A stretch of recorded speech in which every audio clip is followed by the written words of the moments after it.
So we're out here today. Time to put some front brakes on the old Chevy truck here, 1997 variety. I had the wheels off about fall before winter. It's about a nice lovely spring day here in the hotel parking lot. I'm off, nothing to do, so bought some new brake pads. Like I said, in the fall I had the tires off and I knew the pads were getting quite worn in the front. Kind of did the right thing and just ignored it. But today we got some new shoes. We're going to put them on. And as always, safety first. We're going to bust these tires loose, put some jack stands under the truck before removing the wheel.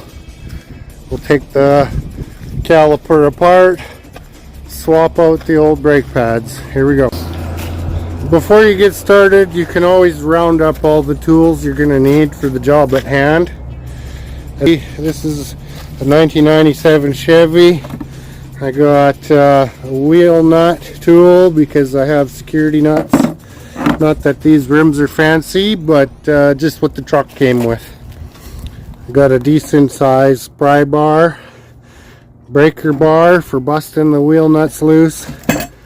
The Tanya Harding in case you got to hit something. A C-clamp for compressing the wheel brake cylinders. And a 3/8 Allen key socket on the ratchet. Just that's what size the caliper bolts are on these old Chevy. So we're getting ready to take this wheel off. And here's my carcass holder 3000, also known as the toolbox. Some good place, comfortable to sit while you're working so you're not bent over. Another quick tip here to remember before changing the brakes is just loosen the cap off of your brake booster. Avoid pressuring things up once you go to compress the pistons in the brake caliper back to fit the new brake shoes. So anyways, here we go. We'll lift the truck. Okay, we got the wheel off, and as I was saying, very important, be safe, don't screw around, put a jack stand under it. Even though I'm using a Ford jack out of an old Ford pickup I used to own, which is definitely not gonna fail.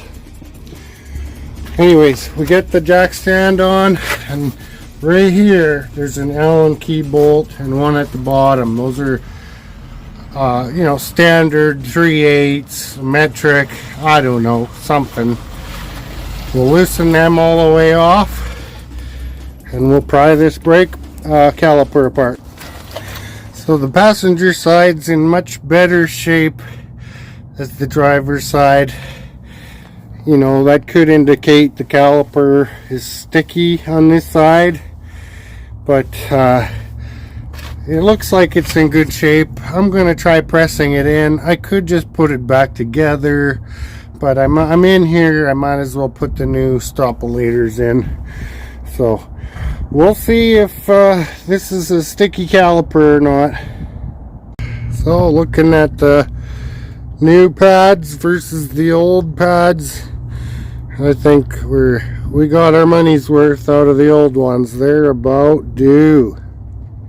Okay, here we go as a comparison inside and outside pads. This is the outside. It seems like it didn't wear quite as fast as the inside. But these are the new Stopolator 3000s of the Brembo flavoring. So hopefully these will make the old 97 Chevy whoa a little bit better than it has been. And maybe a little less metal on metal noise. We weren't quite metal on metal, but as you can see, there is nothing left of that pad. So this is where the C-clamp comes in. Once you pop that outside pad off, we're just going to go ahead and twist her in and see if that cylinder is going to compress for us or not.